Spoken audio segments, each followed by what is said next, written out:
You know, one of the things I hate about a Green Lantern adaptation is when you're watching the show, whether it's an animated or a live action show or a movie, and whoever the Green Lantern is, they're running low on power because they didn't charge their ring. That personally gets on my nerves because I'm the type of person, I don't leave the house unless my cell phone battery is at 100%. And if my cell phone battery is at 20%, I'm charging the phone. I do not allow my cell phone battery to get to zero. That's just something that gets on my nerves. So when I'm watching episode 2 and I see that Hal Jordan is on this investigative mission and his battery level on his ring is low, is at 5%, I'm like, bro, charge your ring. Oh my God. That's just one thing that irks my nerve. Anyway, we are here to discuss episode 1 and episode 2 of Lanterns. And I'm not going to waste any more time, but before we get started, theme song.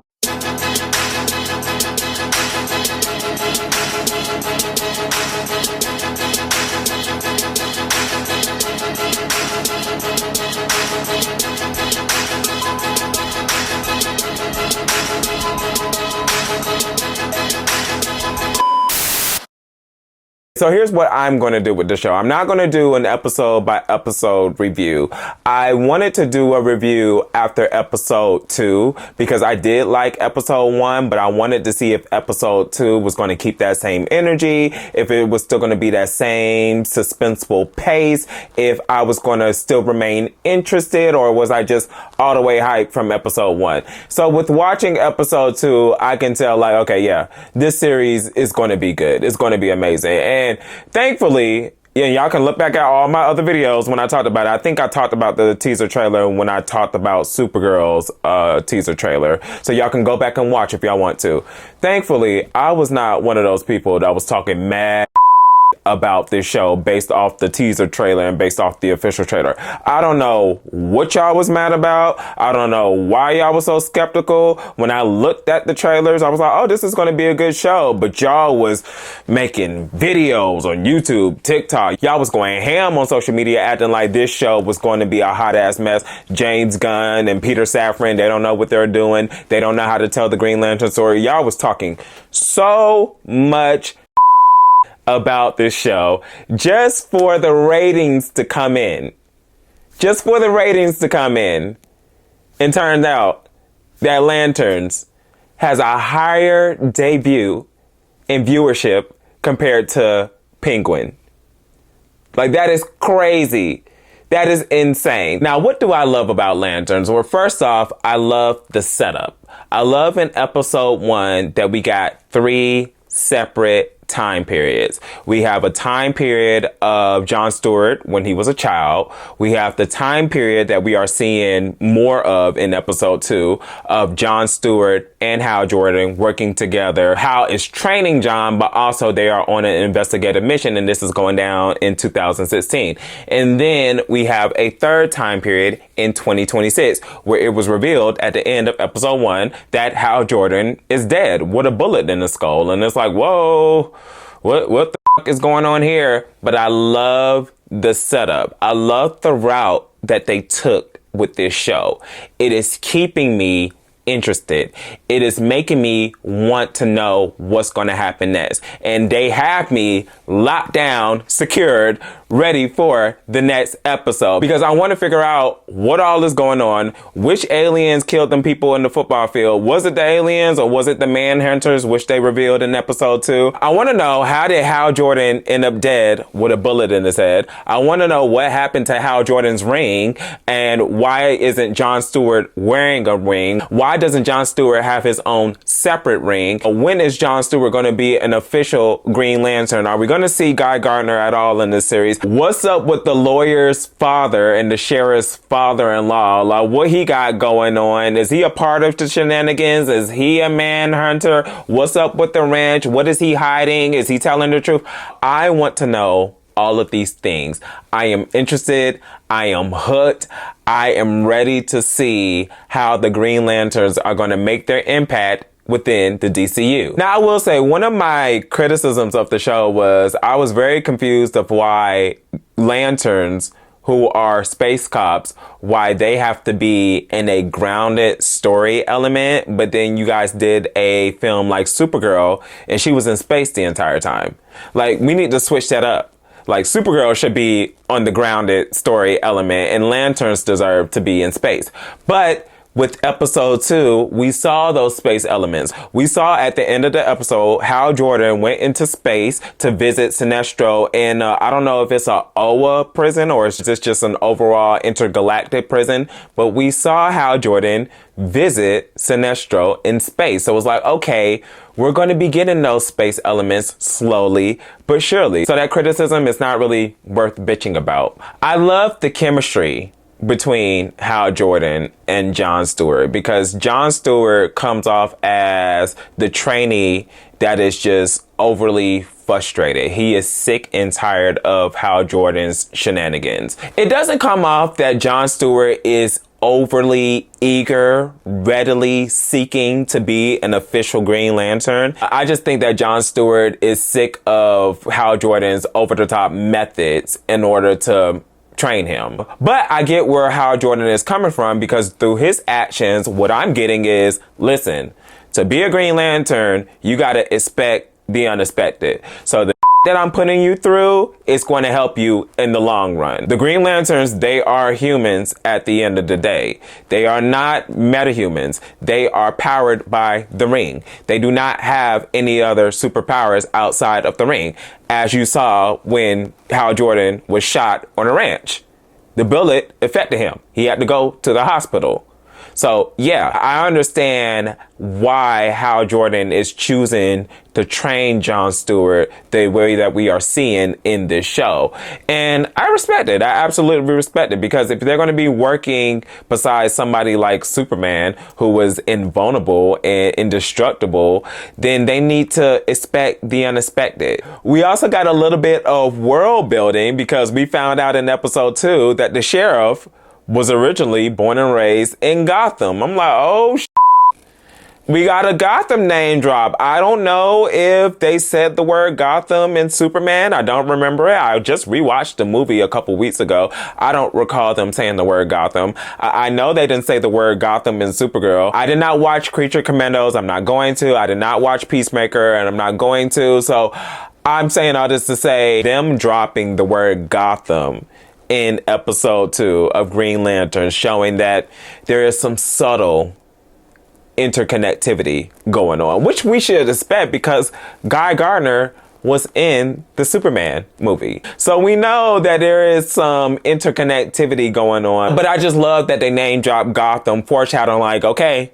Batman does exist. In a DCU based show, the city of Gotham is not something you can just casually name drop. So yeah, we definitely got some foreshadowing going on. Now with episode 2, they name dropped Manhunters. And when we saw in the official trailer, we saw a figure and they were shape-shifting. Now here's my question. Where are we going with this? Because from my understanding, the Manhunters are robots. They are robots.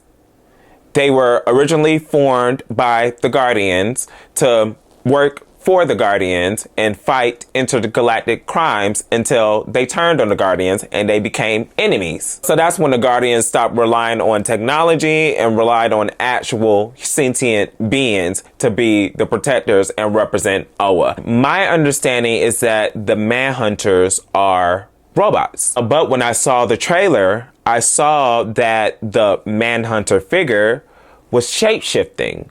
And then in episode 2, when Jon Stewart was being interrogated by a group of guys, I don't know who these guys are. They just kidnapped him and be like, listen, go to that town, find the Manhunter, and let me know when you do. And you got 48 hours. And after 48 hours, if you don't complete this mission, we're going to go to the town ourselves and we're just going to detonate and explode Nebraska for ourselves. So hurry the up. But those guys literally told Jon Stewart that the Manhunter can take anybody's shape. Anybody in that town can be a Manhunter. It is very hard to detect, and it is your job, Jon Stewart, to figure out which one. So now I'm just like, okay, I don't ever recall the Manhunter robots having the ability to shapeshift. So is that just a creative element that they're adding in this series? Or are they talking about Martian Manhunter and his people? Because the Martians, they can shapeshift. And the Martians, they are aliens. So it's like, which direction are we going with? Are we going with the Manhunters that has so much history and lore with the actual Green Lantern storylines? Or are we going with Martian Manhunter and his people? The Martians actually shape-shifting and actually being the potential antagonists in this series. I'm very interested to know which direction are we taking. Anybody who is like a hardcore DC Universe stan, please jump into the comment section and let me know which Manhunters do you think that they are going to adapt in this series and which one makes more sense to you. Another exciting element, we got a name drop with Sinestro. Hal Jordan revealed Sinestro's name when he was in the hospital bed recovering from being shot. That's what he told the sheriff. But then we also see Hal Jordan at the end of the episode actually visit Sinestro and asking him, what does he know about the Manhunters?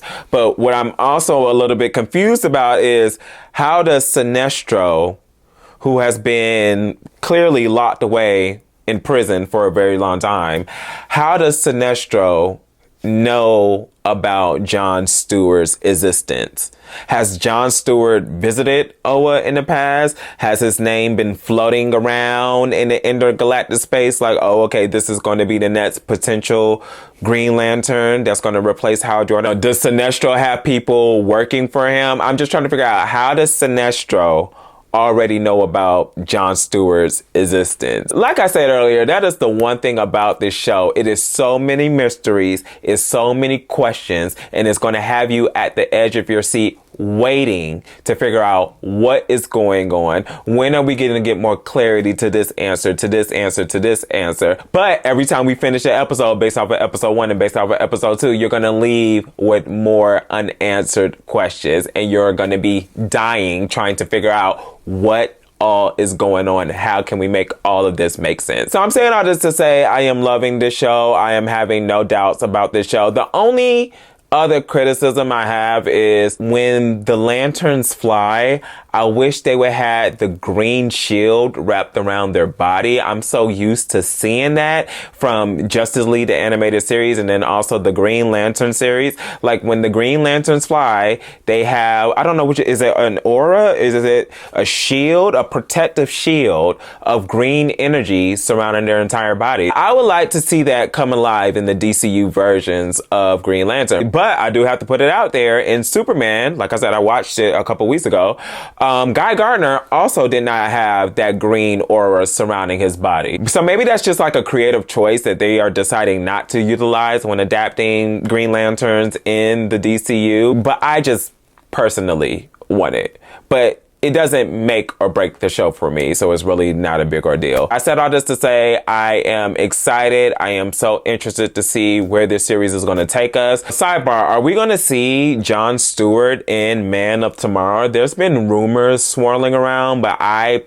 personally have not seen any confirmation. But aside from me jumping ahead, I cannot wait to see how John Stewart comes into his own and finally become the Green Lantern that he is destined to be. I hope that Hal Jordan is not killed off, because I like Hal Jordan, and I hope what we saw in episode 1 was not the end all be all concerning Hal Jordan, but we just have to wait and see. I'm not going to do an episode by episode review. I'm probably going to speak on Lanterns during the mid-season, and then I'll give my overall thoughts about the series after season 1 ends. I hope we're going to get multiple seasons, or I hope this leads up to an actual Green Lantern film. Who knows? Either or, I'll be here for it. Let me know your thoughts on the Lantern series in the comment section below. Make sure you guys like and subscribe, and I will see you guys in the next video. Peace.